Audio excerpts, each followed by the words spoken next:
बिस्मिल्लाहिर्रहमानिर्रहीम। क्लास और next topic जो है वो है डिस्कनेक्शन।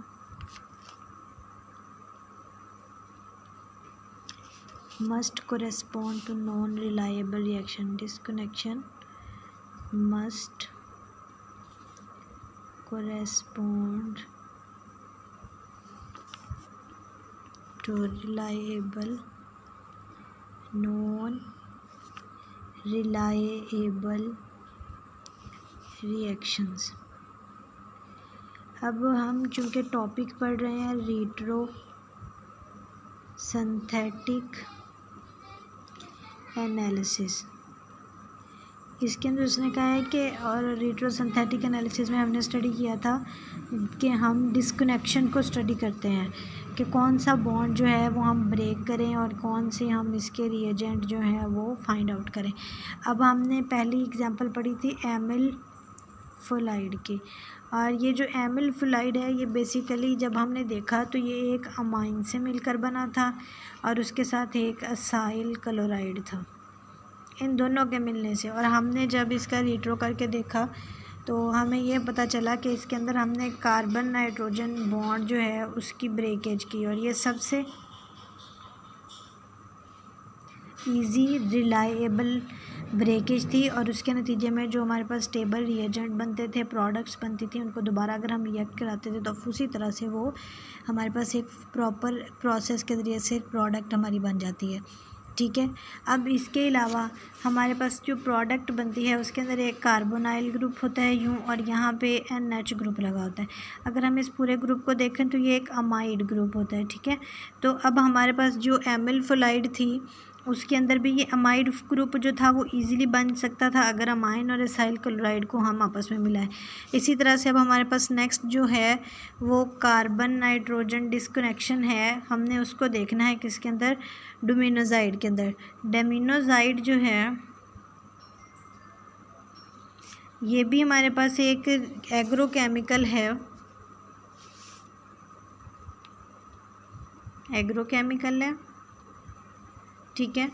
मीन्स हमारे पास ये फर्टिलाइज़र्स में इस्तेमाल होता है, एग्रीकल्चर में इस्तेमाल होता है। ये करता क्या है, ये हमारे पास एक प्लांट की टाइप है, ये उसकी ग्रोथ को स्टंट करने के लिए इस्तेमाल किया जाता है। ठीक है। जैसे अगर हमारे पास देखा जाए तो जो प्लांट है वो क्राइसैंथेमम, ये एक फ्लावरिंग प्लांट होता है। ठीक है। इसी तरह से आपके पास जो होता है ना ड्वार्फ फ्रूट ट्रीज,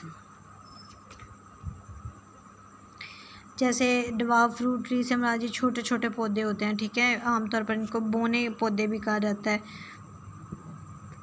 इनकी भी जो ग्रोथ है उसको स्टंट करने के लिए, रोकने के लिए ये डोमिनोजाइड जो है वो इस्तेमाल किया जाता है। अब अगर हम इसके स्ट्रक्चर को देखें तो ये इसके अंदर हाइड्रोक्सिल ग्रुप होता है, फिर इसके साथ ही ये ओवरऑल ये कार्बोक्सिलिक ग्रुप बन जाता है, और इसके साथ यूँ करके ये हमारे पास दोबारा से अमाइड ग्रुप है। ठीक है। और फिर यहाँ पे N है, ये मिथाइल ग्रुप इधर लगा हुआ है, ये मिथाइल ग्रुप इधर लगा हुआ है।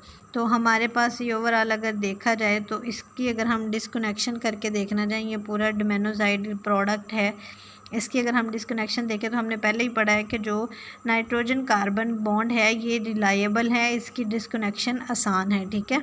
और रिएक्शन भी रिलायबल और नोन होता है, तो लिहाजा हम इसको क्या करेंगे, डिस्कनेक्ट करेंगे। सेम उसी तरह से ये OH है, फिर ये हमारे पास इस तरह ये प्रोडक्ट जो बनेगी, इसमें ऑक्सीजन है और यहाँ पे हम लगा देंगे Cl, ये फिर असाइल क्लोराइड, ये असाइल क्लोराइड ग्रुप बन जाएगा। और साथ में ये नाइट्रोजन जो है ये एक और हाइड्रोजन लेके NH2 की फॉर्म में, ये नाइट्रोजन और ये मिथाइल ग्रुप, और इसी के साथ ये मिथाइल ग्रुप, ये बना देगी हाइड्राजीन। ठीक है। ये हाइड्राजीन होता है। हाइड्राजीन क्या होता है, NH2 और NH2, ये हाइड्राजीन ग्रुप होता है। अब यहाँ पे ये जो हाइड्रोजन दो हैं ये किससे रिप्लेस हुए, मिथाइल से, तो ये डाई मिथाइल हाइड्राजीन बन जाएगा। क्या बन जाएगा, डाई मिथाइल हाइड्राजीन। अब आपने देखा कि अगर हम कार्बन नाइट्रोजन की डिस्कनेक्शन करना चाहें तो ये एक रिलायबल प्रोसेस है, और उसके नतीजे में हमारे पास जो प्रोडक्ट बनती हैं, या अगर हम देखें तो रिएक्शन इजीली फैसिलिटेट हो रहा है। असाइल क्लोराइड भी इजीली, और साथ में डाईमिथाइल हाइड्राजीन भी। अब जैसे ही यहाँ से ये HCl रिमूव होगा, दोबारा से ये डोमिनोजाइड बन जाएगा।